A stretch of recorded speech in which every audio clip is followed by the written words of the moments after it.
Hey, thank you again for taking the time to make the time and tune in and listen in. My name is Jeff Fuller, Jay Fuller Interviews on YouTube. Subscribe to Jay Fuller Interviews. Also on Facebook, the Facebook group Jay Fuller Interviews, Instagram and Twitter, Jay Fuller Interviews, and now the Backfire Podcast with Jeff Fuller of Jay Fuller Interviews on Apple iTunes, Google Podcasts, wherever you listen to podcasts. You can find us there. And I certainly believe that people's stories make our stories much better if we will just stop, listen, learn from one another, unlearn what we thought was right, and relearn what is certainly right. And one with a great story is Coach King. Coach, how are you?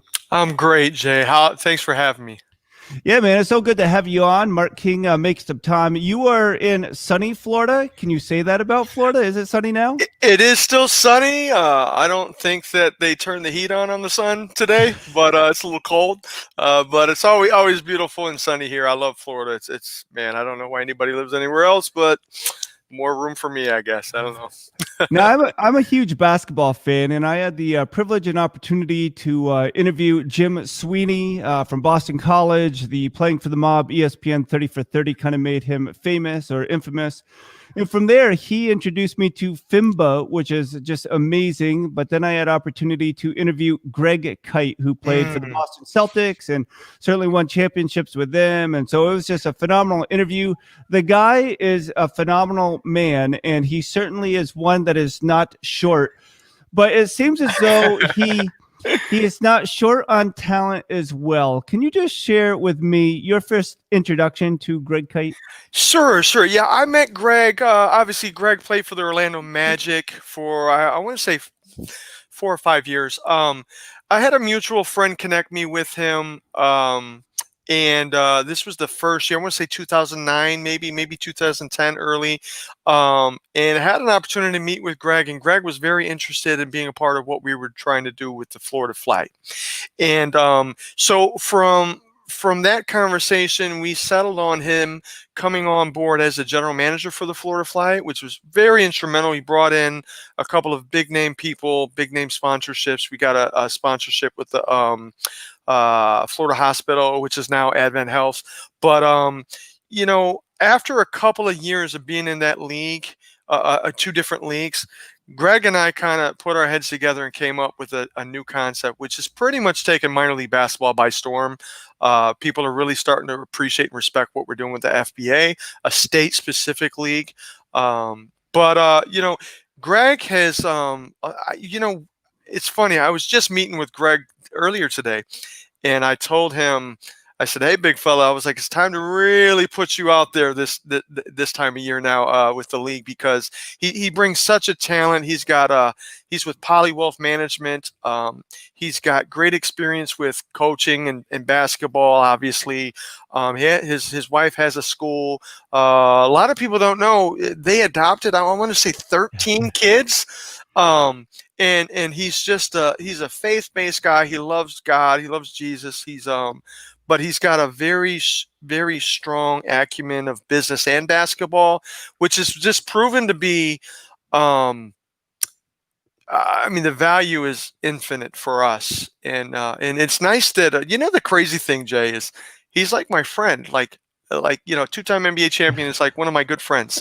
And it's been a joy to build together with him and envision what we can do through basketball. And I'm just really excited what we have approaching for the FBA, because we just had a great meeting about some new things that I think everybody's just, aside from, doing the ego stuff. Oh, look what we did. It's so cool. Like, just stuff that means something for society and the people that we're touching with the league. And again, this is Mark King making some time. On the screen behind me is a Facebook page for the FBA, Florida Basketball Association. You may or may not be aware that Vermont had the Vermont Frost Thieves, who were back-to-back ABA champions several years ago now. Unfortunately, we do not have a team in the state of Vermont. Can you just share, first of all, your love of basketball? What's your earliest memory of basketball? Well, I'll tell you, I've been playing basketball, if we can call basketball dribbling a basketball around, since probably 6 or 7 years old. I grew up in a suburb of Detroit, Inkster, Michigan. Shout out to all my Inktown folks. and grew up poor, didn't have a basketball rim in the backyard or anything. Some things happened with my mom and dad. They were able to refinance, and we got a garage, so we put a basketball rim in the back. So my earliest memories are, just escaping from, I don't want to go spend too much time on it, but just growing up with not having a lot, having a dad in and out of the hospital with bipolar disorder, mom working at Burger King and McDonald's during the nights and being by myself mostly, playing basketball, escaping all of that and having fun. To me, basketball is like art. And, artists are great artists because they escape whatever's going on, or they put their art into their life, into their pictures or paintings or whatever. That's what basketball was for me. I had a deep passion for it. I was the guy shoveling snow, just to get 5 to 10 minutes before I had to go warm up in the stove and go back out again. But I so many great memories and actually memories, Jay, that probably at the time sucked, but great memories now because of the triumph over them. Yeah. To be able to take that and not let it defeat me and just rise to the occasion. As a kid growing up, not playing any high school basketball or anything, and then playing pro basketball and now doing what I'm doing, all of those memories are great now because I knew it was formation of my character. Well, Yeah. Yeah, that's so important. My wife, interestingly enough, is from Grand Rapids, Michigan. And so we remember the Grand Rapids Hoops, was it? Now it's the Grand Rapids Drive, and just seeing minor league basketball and just flourishing. Being part of the Florida Hoops, can you just talk to this evolution a little bit? When did you first get involved and why? Because I imagine that you guys are not pulling in millions of dollars, but is it simply for the love of the game that you got involved? Well, certainly it was a driving factor. I think it comes down to passion and vision.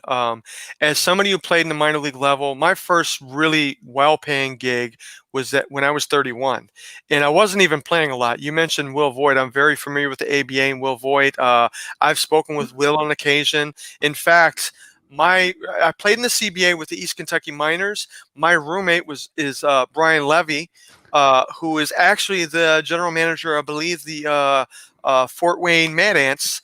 I think he's a general manager now, and got his first start with Will Voigt in LA, I think, is where they were at. Bakersfield Jam. Right, the Bakersfield Jam. So, for me, I think for me specifically, God showed me so much in my journey.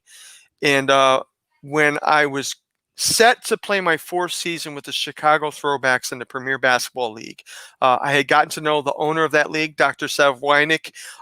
He had been following me. I was very much a part of our Sports Central message boards, very upfront. I don't know if there's some historical crazy stories on that message board for minor league hoops, but met Dr. Weinig, was going to take me to the Chicago Throwbacks and wanted to put me in the league office. So I've been a sponge everywhere that I've went, Jay. And I've always been that way. I want to take in everything that life has to offer. Even though I was trying to play basketball, I tried to figure out everything that was going on around me.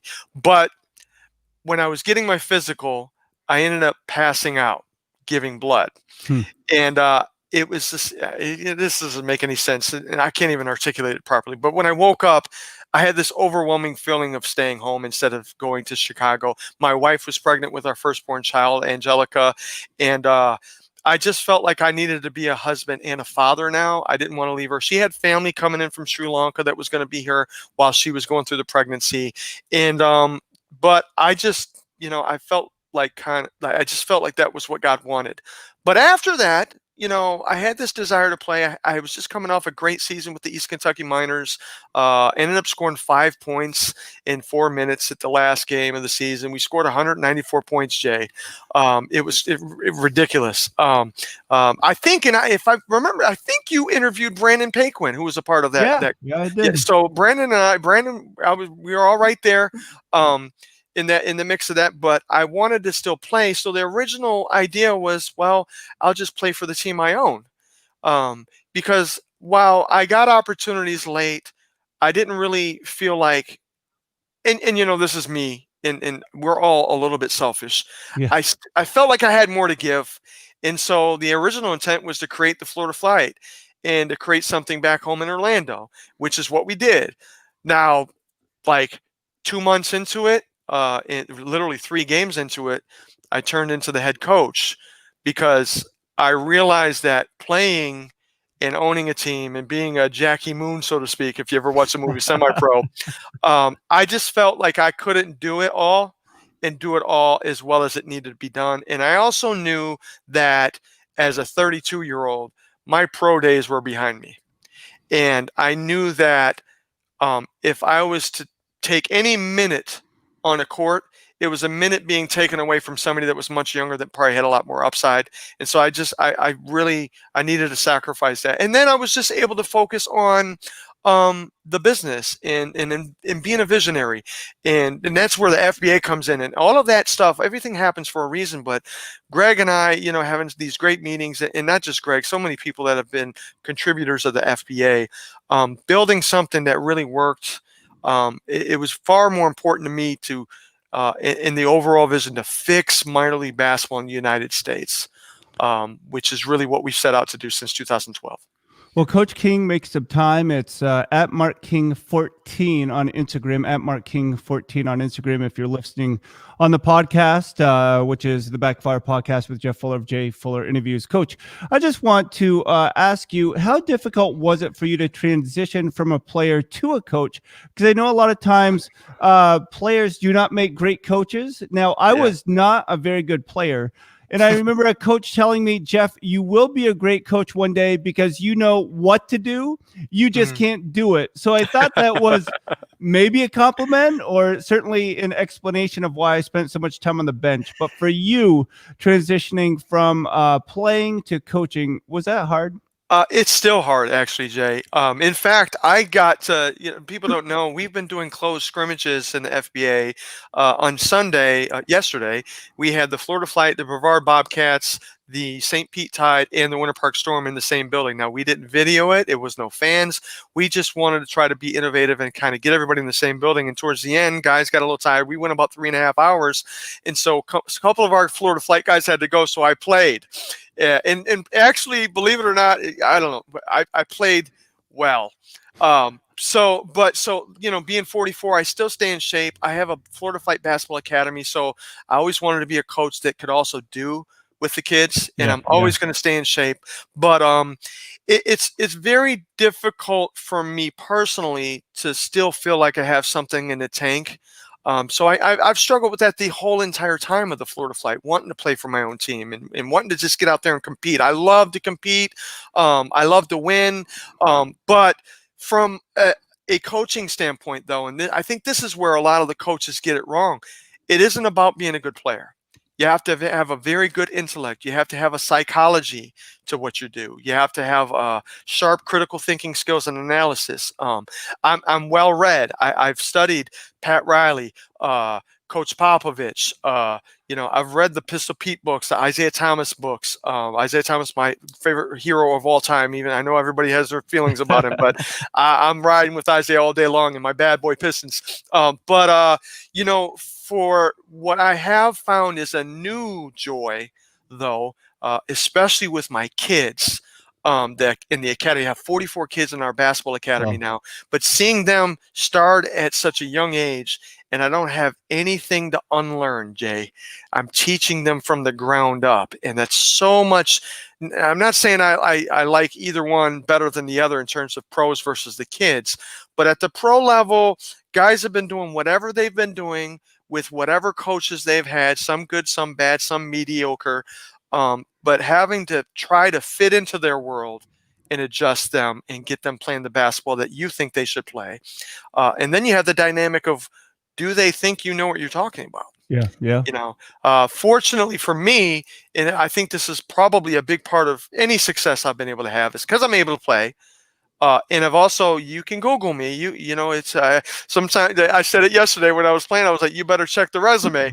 Had a guy, I gave him the UTEP two-step Tim Hardaway, and he was like, what? So, but I love, it's a mental thing though. I went and got a master's degree, right? I got a master's degree at Palm Beach Atlantic so I could be sharper and have those critical thinking skills. It was easier to do that than an MBA. I didn't want to do all the statistics and all that other stuff, but have a leadership degree to know that.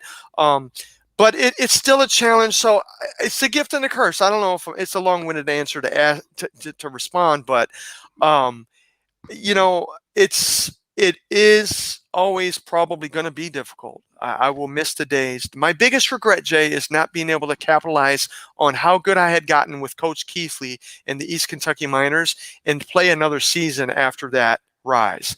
Yeah. But I'm living through other guys like Grant Gullett, Brandon Moss, Vince Dillard, Chris Watson, these guys that have moved on from us and play overseas. And then, Brandon Moss playing with the Lakers. I got to go with Brandon and Grant to the Lakers and the Knicks. I mean, if you can't play in the NBA and you're not coaching in the NBA, is there anything better than that? I don't know.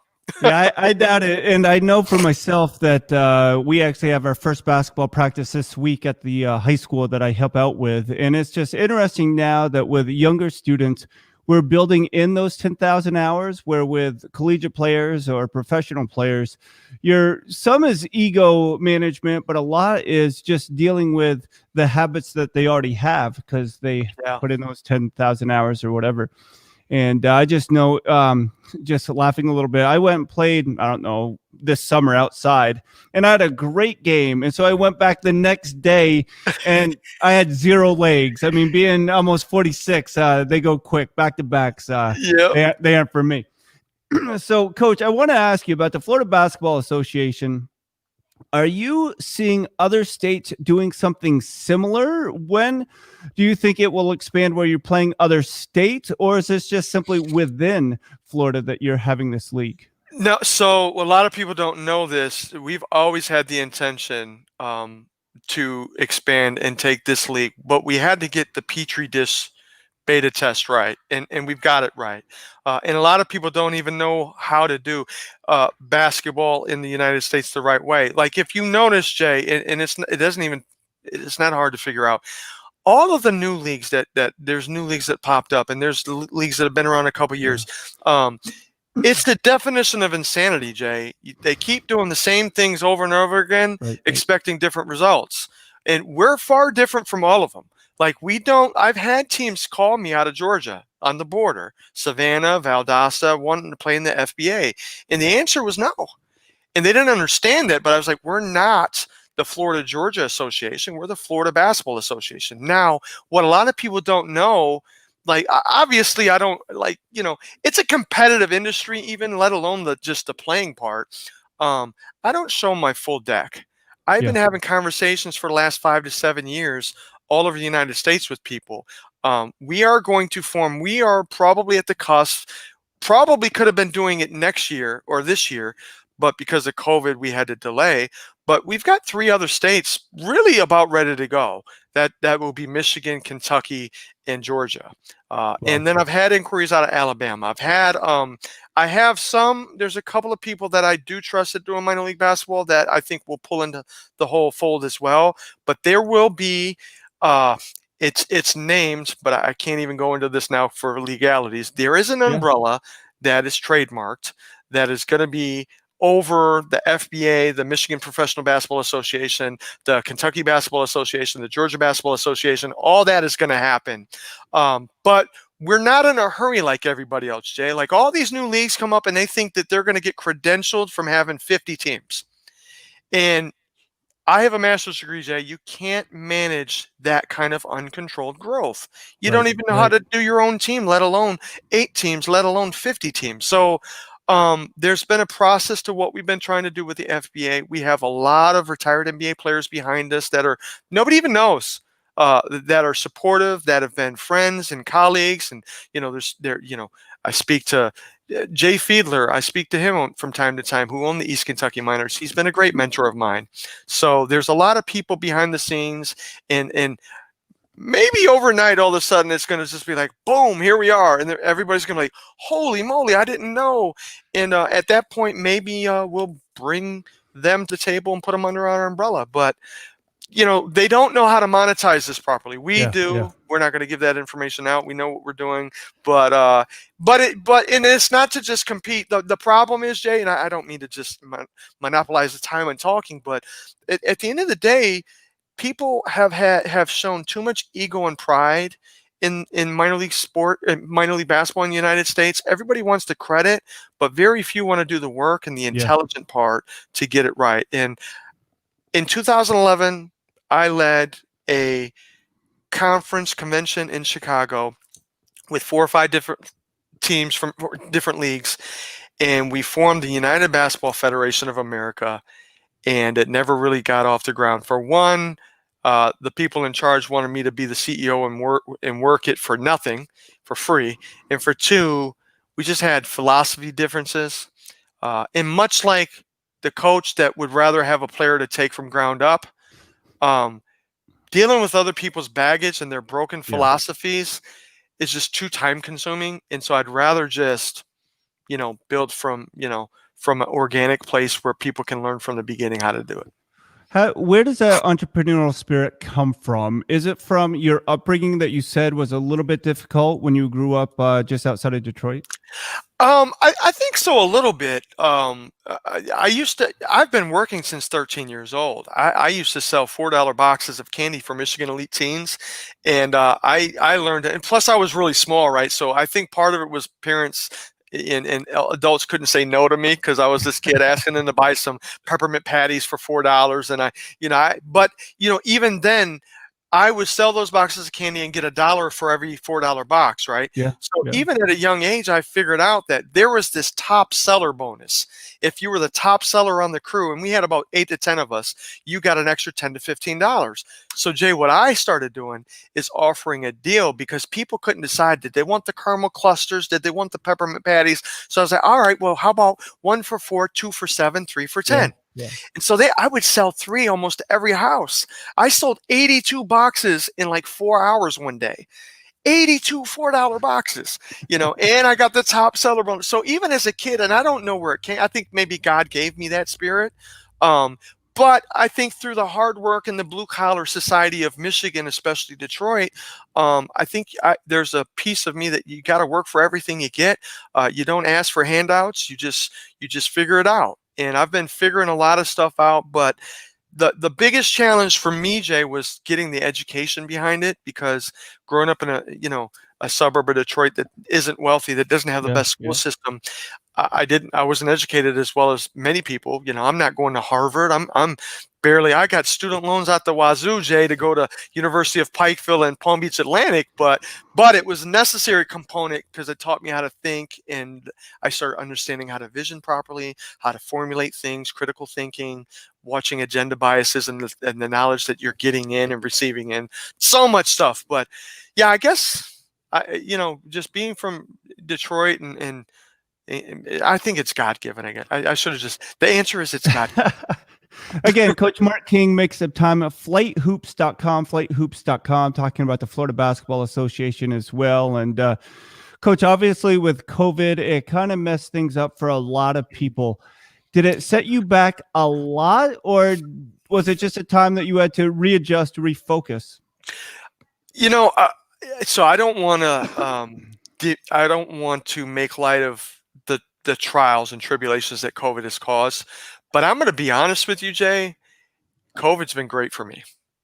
While other basketball programs, especially the youth academies out there, shut down, I didn't shut down. I went straight to Zoom. I didn't miss a beat. What it also did is it did cause me to think harder and reevaluate, and it actually sped up some things that we were already doing, that we were already planning. Like, we were pretty set on playing 2020. And in fact, we're still playing 2021 now with the same original thought in 2020, but the numbers started to go up again towards the middle of last year. So we had to pause, but it's been good for me to kind of get clarity and think new, think fresh. I tell our owners, we have ownership calls once a week. I said, the fans don't want to be in the stands. The fans are right here. On the phone. That's where they want to be. They would prefer that. And so how do you get to them? So we were already developing technologies. We had, a lot of people don't know, we've been reached out by people in China, from Vegas, people that wanted to buy our content. Because if you look, Jay, we've been videoing, the Florida Fight has probably over 200 videos on YouTube. We've been filming our games from day one. So we've been doing those things. So what COVID did is helped us take a step back, get clarity, but figure out a vision and a plan to move forward. And even with Zoom, what I did with my kids, I purchased the Steph Curry master class sessions, and I started going through that with my kids. And you know what? They loved it. It doesn't like, and I think coaches miss that. Yeah, we want to be on the court and all that, but we want to get into their minds too. Like my coaching philosophy for the kids is 3 M's: mind, mobility, mechanics. The Hmm. first M is mind. If Yeah. you don't have their mind and they don't know the rules, they don't know what a double dribble is, how to shoot a proper layup, how to pass the ball, how to catch on the hop. I'm teaching our kids stuff, Jay, that I guarantee you few, if any, coaches are teaching them the skills and the mind piece that I'm teaching them. And but COVID has been challenging. It's been particularly challenging for our players, though. Sure. Guys like Brandon Moss. Brandon Moss was, we won the 2019 FBA championship. He was in Chile about to win another championship, and COVID happened, and he got set. Obviously, everything shut down. Right. We've had guys that have been sitting a whole year because jobs were few and far between. We still have. I've got Grant Gullett that is probably in the best shape of his life. He's a strong beast, an intelligent superstar basketball player that just finished Palm Beach Atlantic a couple years ago, and he's waiting for his breakout moment. And hopefully he'll play this year with us. We'll win another championship, and hopefully we'll get him his opportunity. So it's been hard for the players, but for me, it's been, again, not belittling it. And obviously there's other stuff personally Right. that, it's hard to be at home. But even the family time, Jay, I've been home with my family. My wife and I, we love and hate each other a little bit more on both both spectrums. But having that time together has been good. I think everything is what you make out of it. You got to see it for what it is. If you think eternally, as a Christian who has a Christian worldview, I always look at things from an eternal perspective. It is what it is. There's certain things out of our control. You just got to make the best of it. You sit there and cry and whine all the time, you're not going to get anything out of it. So it's been good for me. I've loved it. I haven't loved the pandemic, but from a business standpoint, it's caused me to be innovative and fresh. And the next couple of years, you'll see what I'm talking about. That's really good and exciting. And Mark King, thanks again for making some time. Instagram, it's Mark King 14, Mark King, the number 14. I had the privilege of interviewing Chad Wilkerson the other day, and he played at Oral Roberts. He was on Doug Gottlieb's All Ball podcast. But he has a ministry called bookinaBall.org, bookinaBall.org. And it's just been phenomenal to hear the stories of using a piece of leather filled with air to see great hope in kids' lives. Now, how have you seen lives really turned around using a sport like that of basketball just to instill great self-confidence in some of these kids? It's been phenomenal for me. I've got something we're going to launch called the crossover basketball, meaning the cross, meaning Jesus Christ over basketball, which has kind of been my life testimony.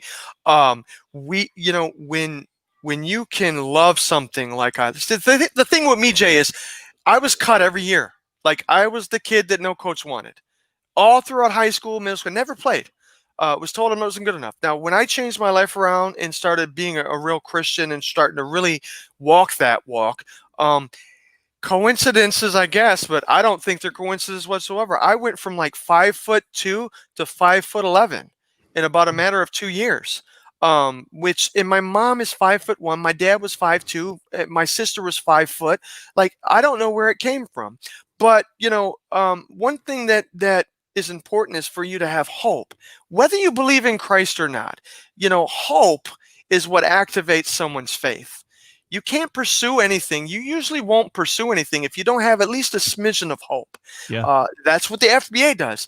All these guys that have finished college basketball, they either get drafted or they may figure out how to go overseas, which is super competitive, far more than everybody thinks. But if they have the FBA and have a hope that they can be seen still and keep playing, and they don't bury their talent, like the parable of the talents shows us, they can't activate. So I think for me, the life that I live, and this is what I love coaching the kids so much. I told our kids on Saturday, we were at a church, we were having our workouts, and they were struggling through a dribbling drill. And I said, look, I said, all right, everybody stop. And I had one kid say, I said, why can't you, what's going on? He was like, I can't do it. I was like, we don't say I can't. We say not yet. Yeah.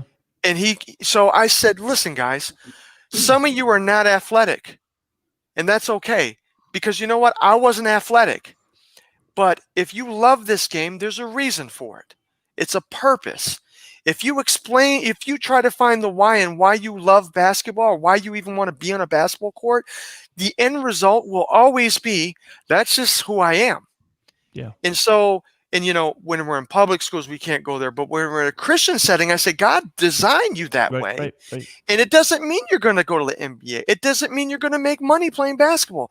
What it means is you've been given a passion for basketball. In my Team No Shovel shirt, it means don't bury it. Yeah. So you have to pursue it. And it can take, like even me, I want to play in the NBA, Jay, doesn't everybody as a kid, right? That's a fact. I didn't make it, right? But look what I'm doing. Right, I've got NBA friends. I know Kenny Anderson. Cell phones of Kenny Anderson, Yeah. Christian Leitner, Nick Anderson, Greg Kite, Pat Burke. I know these guys. They're not even acquainted. I know them. I could call them right now and say hello. And then I'm watching. I'm going with Brandon Moss to the Lakers, UCLA Lakers practice facility. I'm going with Brandon and Grant to the Knicks, practice facility in the suburb up there north of New York. I mean, you can't, I couldn't ask for anything else. But it comes down to, you love something, and it doesn't even have to be basketball, Jay. Whatever you're passionate about, whatever God created you with a love for, there's a purpose. And I told our kids, if you want to be on a basketball court right now, then be there. Right. Be there and enjoy it. Don't worry about what you're not. Be there in enjoyment and be willing to work hard. Have your passion activate your work ethic. And have hope that, and this is cool. So I tell my kids, if you don't go to the NBA, the worst thing that could happen is you play well and you play for the Florida Flight and be a hometown hero. What's wrong with that? By then you'll be making $30,000, $40,000, $50,000 a year playing for the Florida Flight. And you know what? I know a lot of people in the world that would like to make that kind of money just playing basketball. So it's really, I love to meet Chad. I got to look into Chad Wilkerson and what is it? Book and a Ball? It's a bookandaball.org. I'll make sure I send a link to you after. Great guy, incredible guy, as he's doing stuff all over. But again, Coach Mark King makes some time, and we just thank you for doing so. If you are listening on the podcast, it's the Backfire Podcast with Jeff Fuller of Jay Fuller Interviews. On the YouTube channel, it's Jay Fuller Interviews. On Instagram, Twitter, and Facebook, Jay Fuller Interviews. Now, I want to give you a hard time, bust your chops a little bit. I love it. Some of those some of the listeners know that I am a pastor, and maybe they'll have a hard time with me confessing that I watched this movie. I think it's called The Highwayman. Kevin Costner and Woody Harrelson, Bonnie and Clyde, that story and remake. But in that story, everybody wore a fedora. When did you begin wearing that hat? From day one, actually, Jay. And actually, and this goes into the whole Mark King personified, right? Everything is branding. Like, that's the other thing about me with basketball. It's not about winning games and everything. I've been wearing the fedora. For one, if I'm honest, Jay, I don't have any hair anymore, right? And part of that is because I was losing my hair quite far earlier than I wanted to. So I was always a hat guy, but I wanted to do Greg Kite calls me the Bear Bryant, but it's an image thing, right? It's something that people remember my fedora more than they remember anything else I've done in basketball. But it's about image, and I think to me it's a classy look. I mean, some people don't get it, but everything comes back in style. And I feel like I've seen people wearing fedora.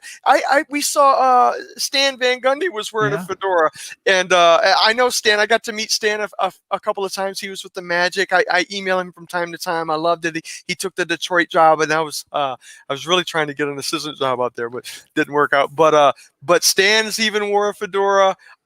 It's fun. It's fun. But I mean, come on. What do you think, Jay? It's got a dapper look to it, right? I like it. I can't pull it off, but I like it. I appreciate it. That's for sure. Maybe you didn't know Stan Van Gundy coached here in Vermont, Division III school way back when. So you got to YouTube that. it's pretty cool to research Stan, great guy, and of course the Van Gundys from the New York, upstate New York. Hey, Coach, before we let you go, a couple of quick questions, and one is stolen from Hernando Planos, the Be Contagious podcast. He always asks his guests if or when, in your case, when the feature film is made about your life, who plays you in that feature film? Wow. You know who I'd like to play? I'd like it to be somebody that nobody knows, Okay. because that's my life. Nobody knew me, and I kind of built it from the ground up. But somebody that's passionate about acting. But I know everybody wants an actor. Of course, Tom Cruise, right? Or But actually, it's funny you asked that, because that's been a real topic of discussion. I'm writing the book. I've been writing the book a while. The book turned into 3 books. A basketball Rocky type story.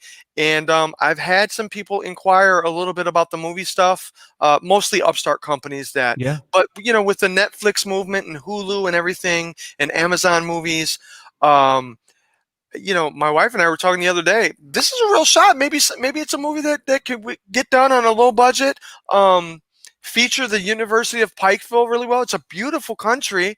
I bet we could get some of those oil folks that are doing the drilling to pour in and invest. But I don't know. But I'd love to see somebody and let it be a springboard for them.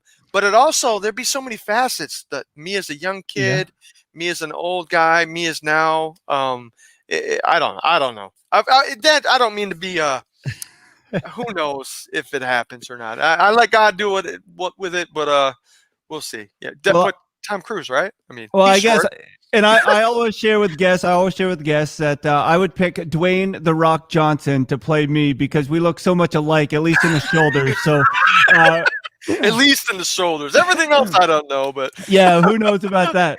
A book I want to tell you about is Ball Boy by Paul Shirley. Check that out. Paul Shirley, his new book, Ball Boy, is coming out, and he was a journeyman in the NBA, played all over the country. The name of his known book was Can I Keep the Jersey? I think, Can I Keep My Jersey? And it's just a pretty cool book, but a very fascinating story similar to yours about how God can take a dream and he can build on it, as long as we don't get out in front, but we just trust and use it for a purpose. And Mark, I just thank you so much for making the time to be a part. Again, on Instagram, it's at MarkKing14. Why number 14? Wow. Very, very important, big, huge piece. Probably going to be the title of the book. As a kid, the first organized basketball I played was in church league. And this came to fruition when I started going back to church, because I read Psalm 37:4 in the verses, delight in the Lord and he will give you the desires of your heart. I remember as a 11th grader, I said, all right, God, well, my pastor says this is your promise to us. My desire is to play basketball. He says, well, what does it say first? Delight in the Lord. I was like, all right, well, so I started going to church. And then, so I loved Isaiah Thomas. I used to wear number 11 the first few games in church league, because we got to choose our own number and all that. And then God kind of grabbed my heart and said, well, why are you idolizing the man? Why don't you make a number for that represents me? I'm the only person worth that. And so I said, okay, well, 37:4 is 41. So I started wearing 41. Fast forward to University of Pikeville, when I moved up to varsity as a freshman. When I got into my locker room, to the locker, coach just happened to put 14 in my locker. And so it's such a sweet story, Jay. Coach comes out of his office. I'm sitting in my locker. Here I am. I've never played any high school basketball. I walk on a college basketball team on a leap of faith, transition from Michigan to Kentucky, to where I knew nobody. And I moved up to varsity as a freshman basketball player at NAI Division I school. So coach saw me tear it up, and he was like, are you all right, son? I was like, coach, I just want to take this in. And so everybody leaves the locker room, and I'm praying, and I'm like, God, thank you for everything. I'm just in prayer, meditating, and he says, I know. I said, look, you've given me 14. I've changed my life around, and you gave me 14. It's 41 backwards, right? Wow. And Jay, and only the real, like, I don't want to say real Christians, but the deep Christians that really understand what prayer is, God tells me, he said, I know you think that 14 is 41 backwards, Mark. And yes, you've changed your life around. And I told you I was going to do this. but you need to understand my perfection. 37 plus 4 is 41. 3 plus 7 plus 4 is 14. Jay, I don't even like math like that at all. And he says, get ready to play tonight. Now, I moved up to varsity as a freshman on senior night. So everybody in town kind of assumed I was just dressing out for working hard. I was running around town, sprinting up the 99 steps 2 or 3 times a day, kind of created this cult kind of following, so to speak, of everybody just seeing a kid come from Detroit, try to play basketball. And I really excelled over that growth. But I ended up playing. We were getting beat by like 30 points. The crowd was chanting Rudy. They were chanting put in King. Like the whole college just was behind me. 3 minutes left. They put me in the game, and I score with 2 points on a crossover layup with like 2 seconds to spare. I was ready to go another 50 minutes, and then I looked up and the buzzer went off. I was like, wait, I'm just getting warmed up. I was like, but ever since that day, Jay, that number God continues to show me his perfection by bringing that number up. I had a very important devotional that happened on May 9th. And then I learned this 3 or 4 years ago. I realized that 5 plus 9 is 14. It was the changing point. Yeah. So it's just a very, very special number. It'll be a big part of the book for sure. Well, that's really exciting. And I know for myself, I recently heard that God did not make us different, but he made us new. And I think that's a great reminder for all of us. But Mark King, again, thanks so much. FBA, Florida Basketball Association. You can find more information, flighthoops.com. But Coach, thank you again for making the time and being a part. We wish you all the best, and let's keep in touch as you can find time. So thanks so much. Absolutely. Thanks for bringing me on, Jeff. Such a humbling thing when somebody asks you to be a guest. It's kind of surreal. Thank you. Well, thank you again. That's Coach Mark King making some time. You've been listening to my podcast, the Backfire Podcast with Jeff Fuller of Jay Fuller Interviews, now on Apple, iTunes, Spotify, Anchor, Google Podcasts, wherever you can find podcasts. You can certainly subscribe there, and on YouTube. Jay Fuller Interviews, a Facebook group, Jay Fuller Interviews, Instagram and Twitter, Jay Fuller Interviews. Thank you once again for taking the time to make the time to stop, learn by listening and unlearning what we thought was right, to relearn what